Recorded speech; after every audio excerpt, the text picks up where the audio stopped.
Salut à tous, c'est Nosuke, on se retrouve pour du Golden Sun. Voilà, et donc la dernière fois, en fait je m'étais complètement planté. J'avais complètement zappé la synergie télépathie. Et donc il faut utiliser la synergie télépathie sur ce mec. Voilà, par contre là vous voyez en fait qu'il y a un petit souci, c'est qu'en fait, un truc chiant, c'est vraiment chiant. C'est le nombre limité de touches sur la Game Boy Advance, et donc du coup en fait la touche pour le menu est la même touche que pour parler. Du coup t'es obligé de mettre la synergie dans un raccourci pour pouvoir l'utiliser sur le gars, parce que tu peux pas ouvrir le menu à côté de lui, ce qui est assez relou. Donc du coup voilà, j'ai dû la mettre dans un raccourci et on lui parle. C'est comme ça qu'il va se réveiller et qui va nous faire passer une épreuve qui va consister à traverser un donjon. Voilà, rien de bien polichon. Voilà. Oh là, on lui répond oui, voilà. On lui répond oui à absolument tout. Parce qu'il n'y a absolument aucune raison de répondre non. De toute façon, je redis, je pense pas que ça ait une grosse influence si on répond non. Voilà. Donc après, il va nous faire un donjon qui est assez court. Et il y a des combats aléatoires dedans, et pour une fois le jeu a été sympa, il m'a donné quasiment aucun combat aléatoire. J'ai été très surpris d'ailleurs. Et en fait ça va permettre de faire d'obtenir une synergie qui va aider à passer la forêt quand on était au présent épisode, même si je suis pas sûr qu'on est obligé d'avoir cette synergie pour passer la forêt, mais de toute façon on en a besoin pour plus tard. Donc voilà. Donc, cet épisode doit être un peu long, bon, il va faire une quarantaine de minutes à peine, même pas. Donc voilà, donc là vous parlez à ce mec qui ressemble à Tenchi Han et vous rentrez. Et nous voici dans la caverne de Fushin. Ah, les flammes du dragon illuminent le chemin de la vérité des réalités ténébreuses. Bon, ça en gros ce sont des indices sur ce qu'il faut faire. Donc là c'est encore des troncs. Je sais pas ce que ce jeu a avec les troncs, il y a des troncs à tous les donjons, c'est incroyable.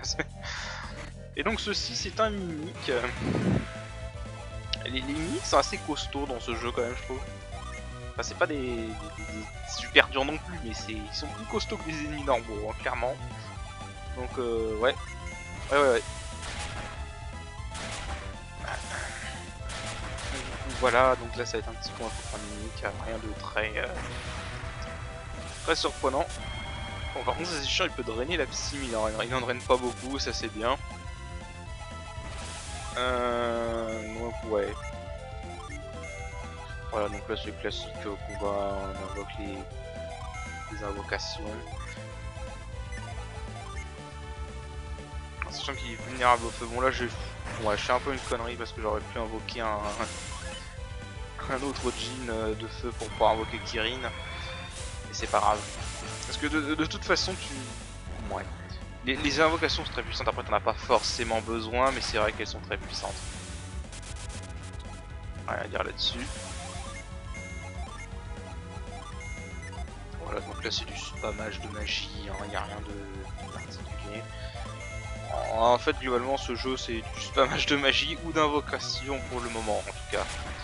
Il va peut-être se corser un peu plus plus tard, mais en tout cas pour l'instant c'est assez simple. Surtout qu'on a de quoi réduire sa défense, et voilà. Bien, alors du coup, on continue. Donc là, une petite séquence de plateforme. Voilà, vraiment simple. Encore une fois, c'est pas un donjon compliqué, hein. Il y a un Jin qui est dedans, qui, ma foi, est très pratique. Donc ouais, ça c'est pas mal pour ce Jin. En fait c'est un Jin on va récupérer ici un Jin de Jupiter. Et c'est un Jin qui permet d'augmenter l'agilité. Et alors si t'es habitué à Dragon Quest, ou si t'es habitué à Dragon Quest surtout, augmenter l'agilité dans ce genre de jeu, c'est très bien. C'est pas comme dans SMT. Dans SMT, Supukaja qui augmente l'agilité, ça augmente juste l'esquive et la précision, ce qui est déjà très utile, mais en fait dans Golden Sun et dans Dragon Quest, augmenter l'agilité, bah tout simplement ça te permet d'agir avant l'ennemi quoi. Bon alors là en fait t'as besoin de mettre un œil de dragon sur cette statue pour éclairer un chemin. Visiblement t'as pas besoin de le faire, mais je vais quand même revenir en arrière pour fouiller le donjon. grand bien m'en a fait puisque j'ai trouvé un jean dedans, mais bon, visiblement on peut avancer sans avoir fait le truc du dragon. Donc c'est pas nécessaire. Ouais, là c'est encore une énigme à base de troncs. On fait rouler, tout simplement. Ah. On le fout là. On examine le coffre et on trouve une épée. Une épée que je vais donner à Gareth, si je me souviens. Ou alors à Vlad, je sais plus. On a Gareth. Voilà. Tac, on revient. Ensuite on avance. Voilà, c'est un retour en arrière. Donc là c'est des pics logiques qui font des dégâts du coup. Pas beaucoup de dégâts, cela dit, je pense, parce que bon, je marche dessus et on pourra voir au prochain combat que j'ai pas perdu énormément de PV.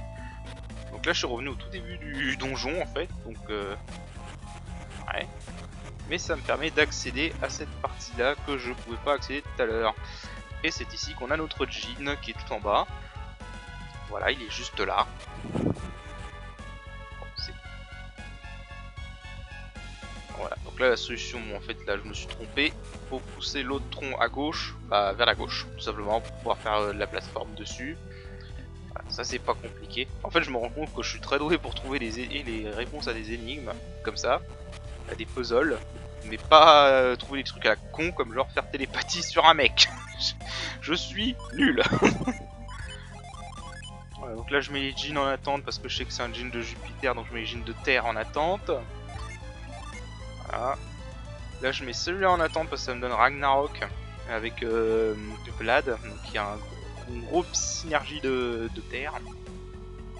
On va pouvoir le voir. Ce qui est bien par contre c'est que si tu mets en attente les jeans, il n'y a pas besoin que ce soit le perso qui est associé au jean qui puisse invoquer l'invocation, ça c'est bien. Du coup tu peux le faire avec n'importe qui. Donc là je peux faire l'invocation de terre de niveau 3 avec Vlad par exemple pour augmenter son affinité à la terre pour faire plus de dégâts avec Ragnarok par la suite. Voilà. Bon, il fait un peu mal quand même, faut faire gaffe. Bon alors par contre pour qu'on m'explique la logique de ce jeu, les persos d'eau sont vulnérables au vent.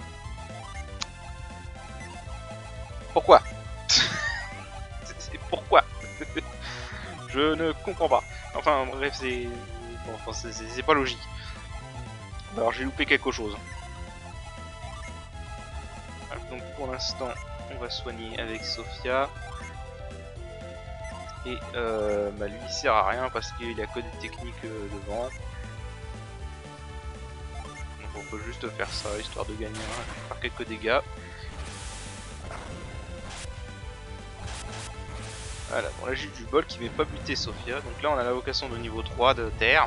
Bon alors ce qui est chiant en fait c'est qu'il y a certaines invocations on peut skipper leur animation, et d'autres on peut pas. Celle-là on peut pas par exemple. Ce qui est dommage. Allez, donc là on a fait 200 de dégâts, c'est quand même pas mal. Et donc ensuite, du coup j'ai invoqué Kirin pour apporter un peu le feu avec Gareth. Parce que j'utilise principalement technique de feu avec Gareth. C'était la résistance, j'aurais dû faire ça dès le début en fait, mais bon c'est pas grave. Ouais, là d'un coup Sophia prend moins cher quand même.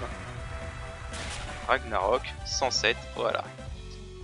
Bon, les combats de Jin sont pas compliqués en vrai, hein, c'est... Enfin, je sais qu'ils peuvent s'enfuir et pour l'instant c'est arrivé 0 fois. Je sais que pourtant qu'ils ont un truc du genre 12,5% de chance de s'enfuir, une connerie du genre. Et pour l'instant c'est pas du tout arrivé. Du moins pas en vidéo. Donc ouais, la RNG est avec moi pour une fois. Voilà.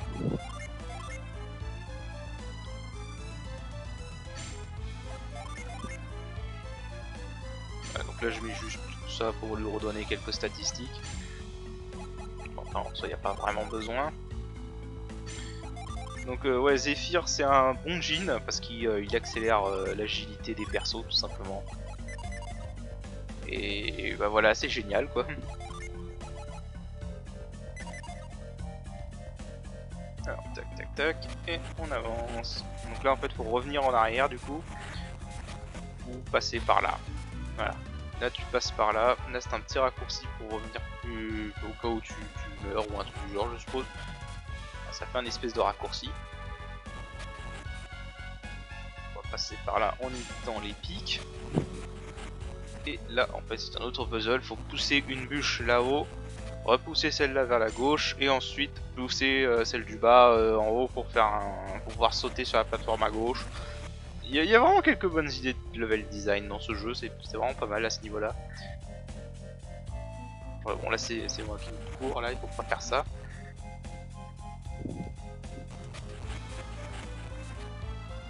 Là faut pas faire ça du tout. Donc là j'étais en mode réflexion. Qu'est-ce que je fous? J'ai un combat que je skip parce que les combats c'est pas intéressant. Et hop là.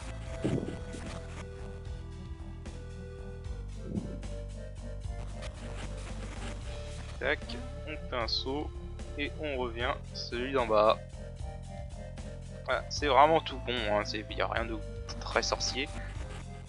Voilà, et ceci nous accède à une grotte où on trouve l'œil du dragon pour la fameuse statue pour qu'elle nous révèle le chemin.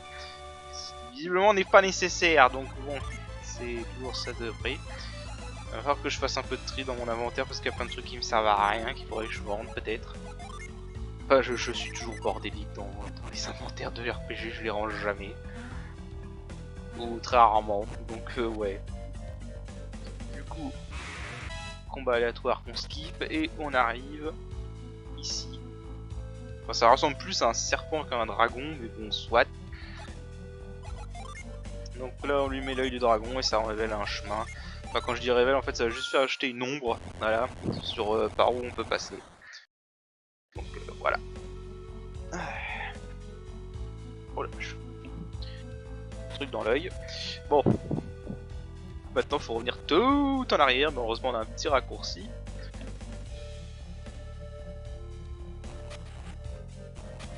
Tac, tac, tac.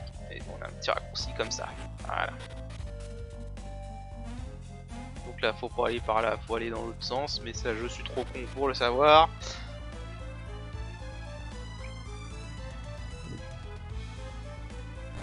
Aïe. Bon, ça va, les pics font pas énormément de dégâts dans ce jeu. Visiblement, je pense pas qu'on prenne énormément de dégâts du terrain. Donc, faut passer par là, et en fait, au bout, on va trouver une orbe de force.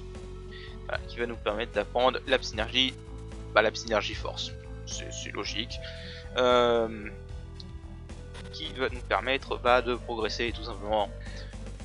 Voilà. Hop là, on descend.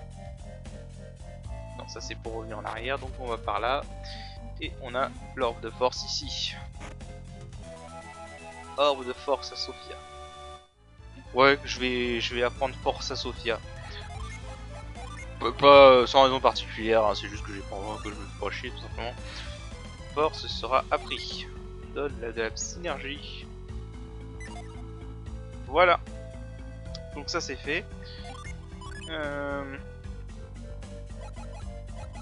Et du coup par la suite on pourra utiliser le synergie force dans la forêt. Et c'est ce qui va nous permettre d'avancer. Voilà. Sachant que je sais pas si on peut s'en servir en combat, j'ai pas testé. Voilà, donc là j'ai fait un skip parce que je suis sorti de la grotte, c'était pas intéressant. Donc voilà, je suis revenu au maître d'arts martiaux.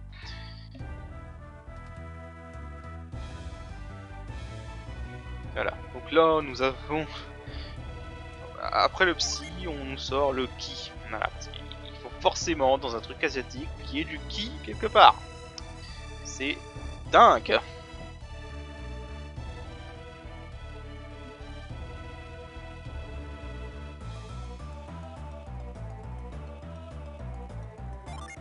Ouais, on est curieux. Bah oui, puisqu'ils nous attaqueront. Enfin bon, ils nous attaqueront pas en vérité, mais bon.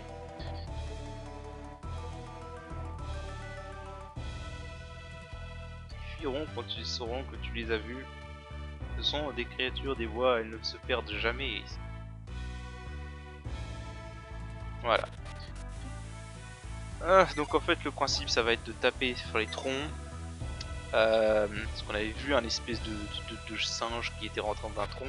Le but ça va être tout simplement de taper dans les troncs et de suivre le singe qui en sort pour nous guider dans la forêt.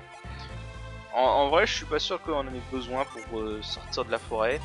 Mais de toute façon on a besoin de la Psy-Force pour ce qui suit après là. Voilà, donc ça fait sortir un singe. Et voilà. Du coup on le suit. Alors, sachant qu'il y a certains singes qui nous attaquent. Et les verts nous guident. Et les marrons nous attaquent. Les marrons ce sont des orang-outans si je me souviens bien. Je crois qu'on va en affronter un là d'ailleurs. Ouais. Enfin, non, les chimpanzés, pardon. L'orang-outan c'est le boss. Parce qu'il va y avoir un boss aussi. On va créer une barrière. Accélération. Réduire son attaque. Et sa résistance parce que why not.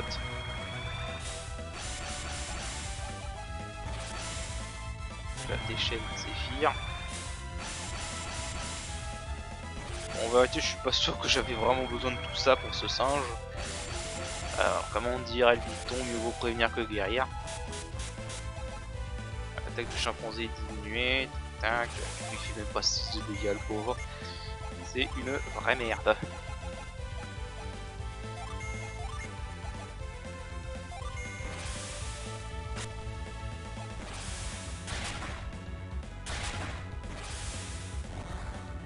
Saut météore, c'est pas mal comme technique. Parce que bon, 123 de dégâts, c'est quand même pas mal. Bon, du coup, bon, bah, en fait, là, ça va être la même chose que le précédent épisode. Sauf que cette fois, contrairement au précédent épisode, je sais où je vais. À peu près. Donc voilà, donc là c'est exactement la même chose, on repousse des troncs parce que ce jeu adore les troncs. Là, on skip les combats aléatoires qui sont pas intéressants et on avance.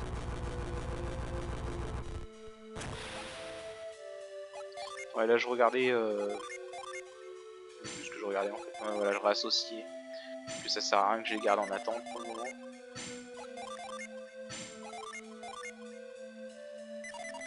Voilà. Là. Alors sachant que je faut se mettre dans un bon angle pour trigger ça. Je pense que dans certains angles ça ne marche pas tout simplement. Donc, bon ça c'est à voir, je suis pas sûr. Sûr de moi sur mon coup. Alors là il y a deux singes verts qui vont sortir. Il y en a un en fait qui me guide vers le coffre qui contenait une pomme. Que maintenant que j'y pense j'ai toujours pas vérifié ce que faisait cette pomme. Et il y en a un autre qui nous guide vers le bon chemin tout simplement.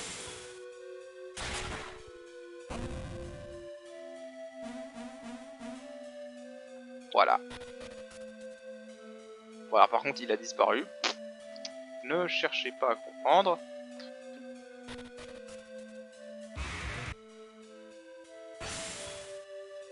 Alors là, oui, j'ai voulu tester s'il réapparaissait, mais apparemment non. C'est juste une seule fois. Donc c'est pas grave. Donc on avance. Alors faut savoir aussi un autre truc, vu qu'on parle de ce jeu. Il y a des modes de difficulté sur ce jeu. Comme je l'ai déjà dit à certains, j'ai pas voulu faire de mode hard pour faire le jeu tranquille. J'ai déjà pu expérimenter le fait de faire un jeu direct en hard sans avoir même pas joué à la vanilla avec Seiken Densetsu 3. Et donc voilà, ça s'est pas trop bien passé, du moins au début. Parce que sinon maintenant j'adore ce mode de Seiken Densetsu 3, mais c'est vrai qu'au début voilà. D'ailleurs que j'ai pas record les derniers boss. Parce qu'en fait ça me faisait chier parce que ils sont super durs, les derniers boss de Seiken Densetsu 3, et il y a une part de RNG. Et malheureusement j'ai essayé genre de record chacun des boss qui restaient au moins 6 fois de suite et j'ai pas eu la bonne RNG.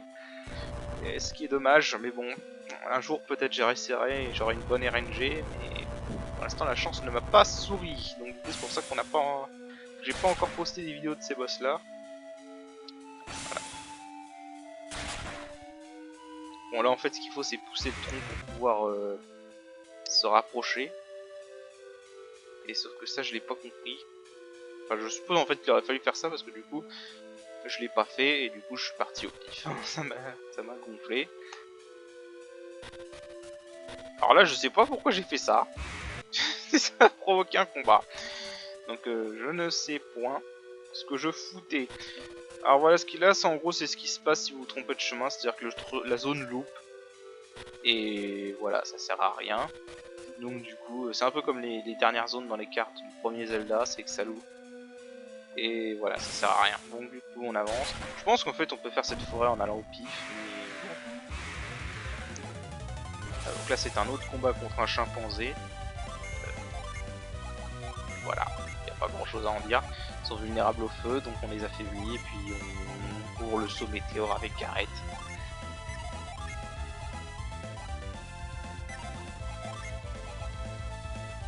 Et là, je me suis rendu compte que j'avais une nouvelle synergie avec destruction. Que on va utiliser, parce que why not. Et qui fait assez mal. 126 dégâts, bam. Alors il y a juste voilà, leur attaque physique comme ça qui fait un peu mal. Mais bon, dans l'ensemble ils sont pas dangereux. Hein. Oui, et donc je disais, ce jeu a des modes de difficulté, j'en connais deux. Le KO mode qu'un autre youtubeur appelé Légal a fait, qui a l'air assez insane sur le début. Et un autre mode qui s'appelle Fallen Star qui lui a l'air vachement intéressant parce qu'il se contente pas de simplement... en fait le KO mode se contente de simplement modifier les stats des boss. Bon voilà, c'est un art type, un patch art type basique. Mais le mode Fallen Star lui modifie plein de choses apparemment. Il modifie des nouvelles compétences, des nouveaux équipements. Et il modifie même les attaques des boss et tout, donc il y a un truc, ça a l'air vraiment intéressant. Genre j'ai regardé le fight contre, comment il s'appelle, Saturos, ou Salamandar en anglais, qu'on a affronté au phare de Mercure. Le combat, j'ai regardé vite fait sur ce mode Fallen Star pour voir un peu, ça n'a absolument rien à voir. Dans le mode, il te vole des points de magie, il te fait des attaques différentes, et ouais ça a l'air vraiment intéressant, donc je pense que quand j'aurai fini ce jeu, si j'ai apprécié le jeu, quand je l'aurai fini, peut-être que je ferai ce mode Fallen Star par curiosité parce que ça a l'air vraiment pas mal. Bon, alors là, j'ai pas compris le délire, le machin il a sauté dans un autre tronc. Je l'ai rejoint après, mais je pouvais rien faire donc bon. Du coup, j'ai continué à avancer, je me suis pas posé de questions. Enfin, ou alors ça veut peut-être juste dire, t'indiquer qu'il fallait que t'ailles là-bas quoi. Je pense en fait que c'est pas pour les affronter, c'est juste pour t'indiquer où il faut que t'ailles. Ces chimpanzés verts parce que tu peux pas les affronter en fait, du moins pas de ce que j'ai compris.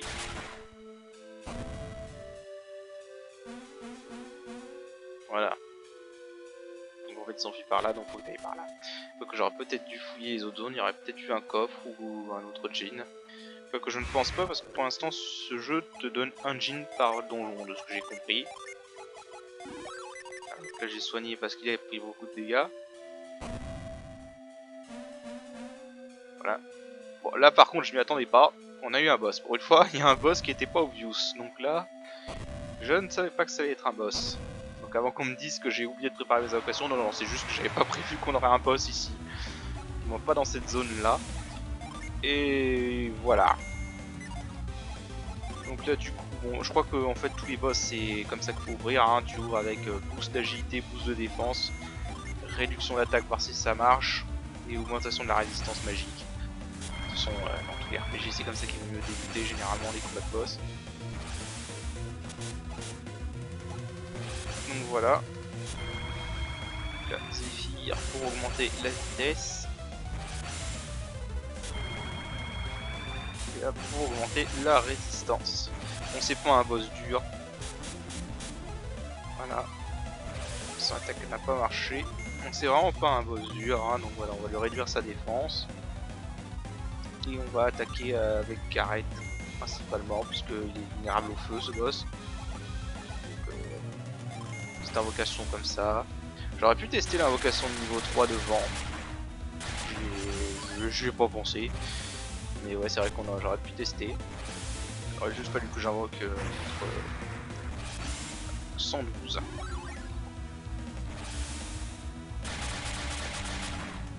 Voilà, donc il fait quand même pas trop mal avec son attaque physique. Bon, le truc c'est qu'en fait, bon, on a une grosse défense. Enfin, est-ce qu'on agit avant, donc on peut soigner avant lui surtout. Et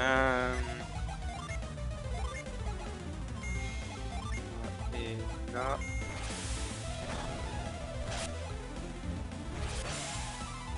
Ouais, donc là en fait, je refais ce que j'aurais dû faire depuis le début, je préparais un invoquer Kirin. Mais bon, 128 de dégâts. Bon, la pillage c'est la seule attaque qui fait un peu mal. Voilà, donc là on va invoquer Kirin avec Gareth pour booster le feu. J'aurais dû faire faiblesse une deuxième fois parce qu'en fait les buffs peuvent stack 2 fois de ce que j'ai pu tester.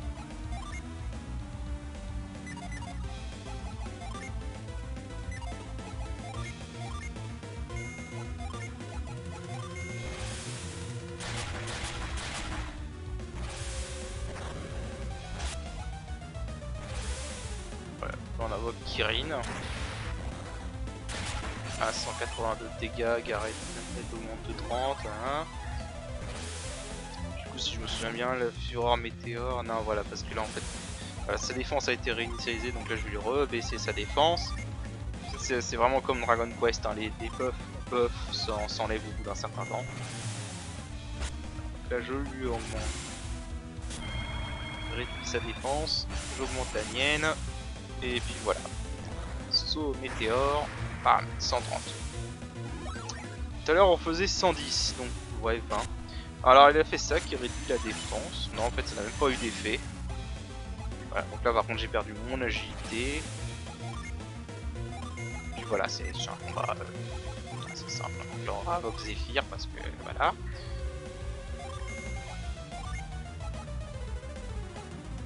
Et donc là c'est parce que j'ai changé, j'ai invoqué un Jin. Bah, je n'ai plus les mêmes compétences avec Ivan. Voilà, on va faire autre chose, c'est pas grave. Et voilà, il est foutu. Au revoir, merci, bonjour. Voilà, c'était peut-être franchement le boss le plus facile jusqu'à maintenant, honnêtement. Même Trait était un peu plus costaud. Ah, je pense que ça c'était vraiment juste un petit boss, voilà, comme ça, pour faire genre. Rien de bien menaçant avant les vrais gros boss qui arriveront sûrement plus tard. Voilà, donc là on est sorti de la forêt. Et bah en fait, comme toujours, suivre le chemin tout simplement. Et ça va nous mener à une autre ville, on va faire d'autres trucs.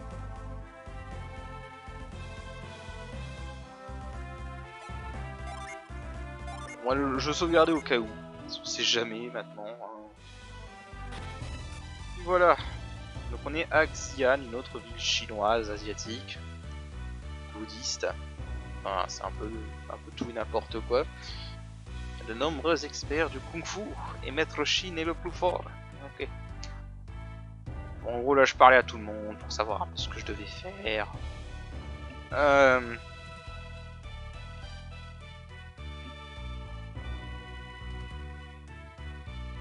Puis voilà. Ils avaient entendu parler de l'incident de la forêt qu'on vient de traverser, la forêt de Mangal, si je me souviens, elle s'appelle.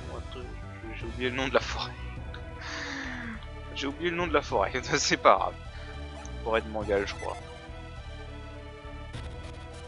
Ouais, donc là, en fait, je parle à tout le monde parce que je sais pas ce qu'il faut le faire, mais en fait, il faut juste trouver le maître des lieux, enfin, celui qui entraîne au kung-fu. Puis voilà. Bon, je parle un peu à tout le monde. Là, il y a un Jin. J'ai mis un peu de temps à comprendre comment il faut faire pour l'attraper, mais ça je vous en reparlerai en fin de vidéo parce que je l'ai trouvé en fin de vidéo comment fallait faire. C'est assez con que je... Enfin c'est un peu du vol hein, pour tomber dessus par hasard. Mais je suis tombé dessus par hasard, donc voilà. Là j'essaie de voir comment je pouvais choper ce jean. En fait c'est tout bête, mais faut juste le savoir en fait, mais sinon c'est tout con. Et je vous en reparlerai en fin de vidéo parce que c'est la fin de la vidéo où j'ai trouvé comment faire.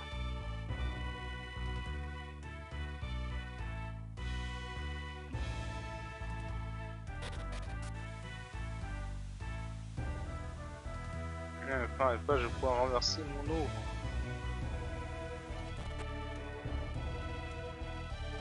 Voilà.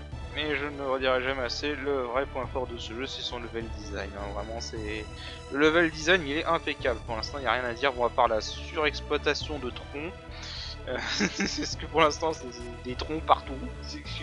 Qu'est-ce que ce jeu a avec les troncs? J'en sais rien, mais il y en a partout.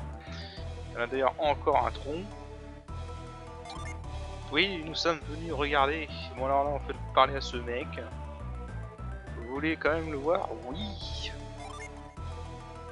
Regardez, vous devez rester là et utiliser votre ki. Si c'est à retombe, je vous emmènerai voir Maître Chine. Donc là en fait il faut se mettre sur la ligne, se tourner vers l'arbre et utiliser force. Voilà. Et là, oh là là, tout le monde est impressionné. Parce que c'est de la magie. Enfin c'est du ki. En fait alors ki c'est du psy, donc bon, c'est... Ça dépend de qui en parle en fait. Bref, du coup, on va nous présenter ce maître Chine. Et c'est là qu'on va savoir ce qu'on va devoir faire. Pour entendre cette fille crazy. C'est quoi ce nom sérieux? Une quête au sous. Il rentre dans le temple de la main et bon, voilà. Je vous passe les détails. En gros, cette fille a un pouvoir de prédiction depuis que les gemmes sont tombées du ciel. Et elle a prévu un malheur. Et apparemment, elle en a prédit plusieurs. Et bon, pour une raison que j'ignore, son père ne la croit pas parce que c'est le cliché du père borné qui ne croit pas sa fille. Voilà. Cliché, cliché, cliché, cliché. Forêt de Mogal, voilà, Mogal. C'est la forêt, pas Mangal. N'importe quoi. Bon.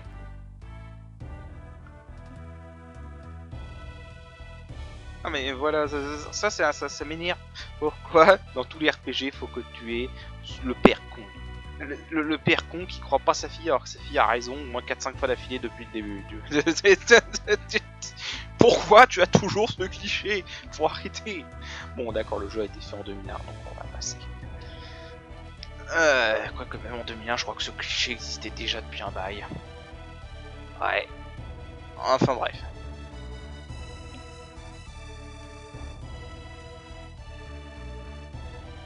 Voilà, donc où la fille se rebelle et elle décide de se barrer seule. Et je suppose qu'on va devoir l'aider. Après la cinématique, bien sûr, parce qu'en fait j'ai pas été, mais elle est à l'entrée du village après, donc bon, je pense qu'il faudra aller lui parler, il faudra faire une quête avec elle. Mais ça sera pour le prochain épisode. Voilà, bon, du coup là on est introduit au maître.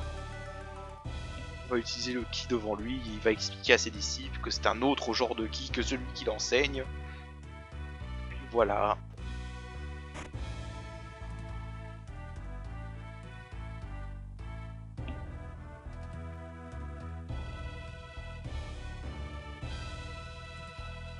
Oui.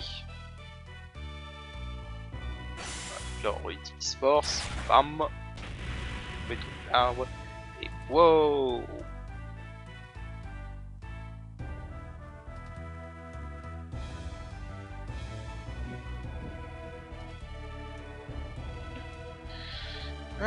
Sauf que c'est pas le même ki.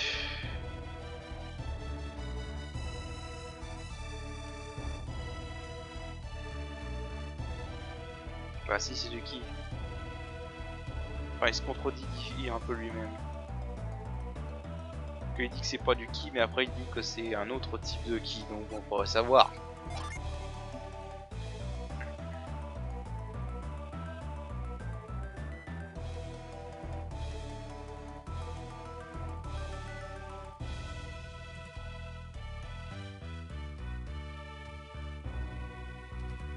Alors c'est pas exactement le même type de ki parce qu'en gros, si je me souviens, son ki à lui vient de corps et celui, le nôtre, vient de l'esprit. C'est pour ça que ça s'appelle une psy. Enfin voilà.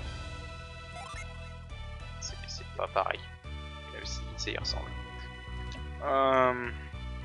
Bon, j'ai pas grand chose à expliquer. Bon là c'est le baratin habituel sur le ki hein, que tu as dans tous les shonen. L'énergie spirituelle, hein, bon, ki, chakra, appelez ça comme vous voulez.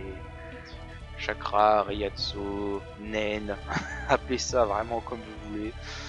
C'est l'énergie vitale qui bourre, etc. de tout shonen, quoi, qui bourre. Voilà, donc du coup, entraînez-vous, on ressort. Et là, en fait, j'étais encore de chercher comment on a trouvé on atteignait ce jean. Encore une fois, c'est vraiment stupide, c'est vraiment tout bête. Là, voilà, je fouillais s'il n'y avait pas une cache secrète ou un truc du genre. Donc voilà, là, vous voyez que la fille, elle est en bas, là. Je suppose qu'il va falloir aller lui parler ensuite. Et puis, voilà. Bon, lui, il fait des trucs stylés. Voilà. Mon kung fu est fort. Vous allez à l'école de Maître Shin, vous aussi vous deviendrez fort. Alors, on est déjà fort, je pense. Les arts martiaux sont très populaires. Voilà. Donc là, c'est l'église. Aucun intérêt.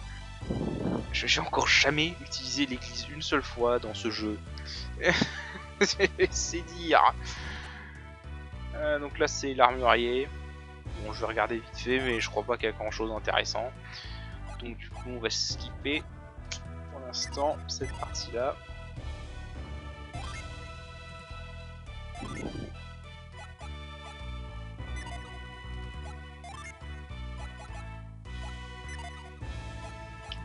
Enfin, je regarde vite fait, mais bon, là les augmentations n'ont pas l'air énormes.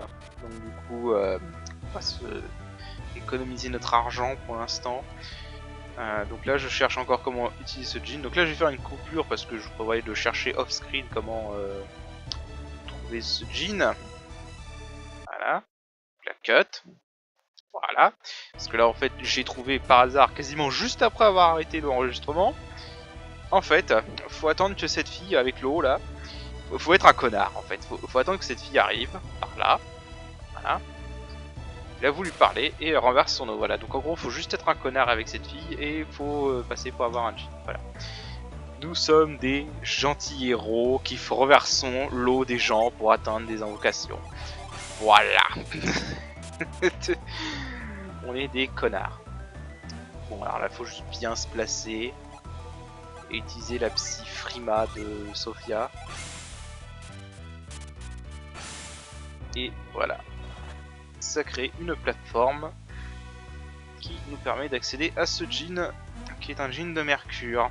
Voilà, et donc c'est sur la récupération de ce jean qu'on va arrêter cet épisode là. Et bon voilà, donc du coup moi je vous dis à la prochaine. Allez, salut!